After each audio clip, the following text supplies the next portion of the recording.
The college football playoff ruined New Year's Day TV. There was a time, not all that long ago, when New Year's Day was my second favorite TV day of the season, after Thanksgiving.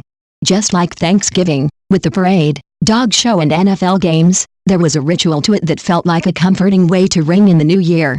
The first thing we would watch was the Orange Bowl parade. I'm old enough to remember Joe Garagiola hosting it, in which fun, citrus-based floats would go by splashed by the Miami sunshine. Then, we'd watch the Tournament of Roses parade. I'm old enough to remember Bob Barker hosting it, a more stately affair than the Orange Bowl parade, but spectacular nevertheless, with intricate floats festooned with thousands of carefully glued roses and other flowers. Again, the warmth of Pasadena's great weather helped make what's usually a pretty bone-chilling day in New Jersey feel a little better. Next up would be all the major bowl games: Rose, Orange, Fiesta, Sugar, Cotton, Peach. By the end of the night, a national champion was crowned. Even if you were a sport fan who wasn't big into college football, like me, you knew who the teams and players were, which conferences played each other in which game and what was at stake.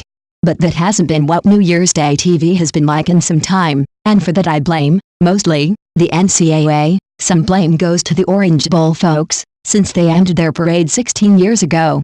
In their attempts to create a more equitable system, they have diluted the meaning of the New Year's Day bowl games to the point where there's not much incentive to watch if you're not into college football. First there was the Bowl Championship Series, which shifted whatever bowl game hosted the championship to after New Year's Day, in order to ensure an unfettered, primetime showcase. That started way back in 1998.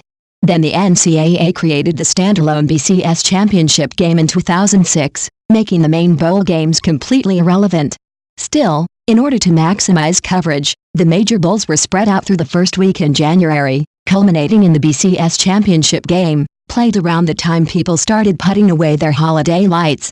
The college football playoff, which started 4 years ago, is a little better, because it uses the New Year's Six, the one cited above, as semifinals, rotating the games among that group. 2018 semifinals will be decided on New Year's Day in the Rose and Sugar Bowls.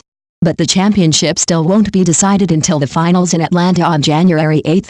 So instead of an anything can happen, chaotic vibe that sometimes would happen among the Big Six bowls on New Year's Day, 4 of them are still irrelevant during any year, and you still don't know who's the champion by the time January 1st ends. There was just something special about that time, whether it was when an expected champion like Georgia won, during the Herschel Walker years, or when an upset completely upends everything, like when the University of Miami beat Nebraska in the 1984 Orange Bowl.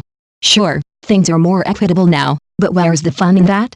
There's a whole generation of sport fans who don't know how much fun New Year's Day used to be, so they don't know what they're missing.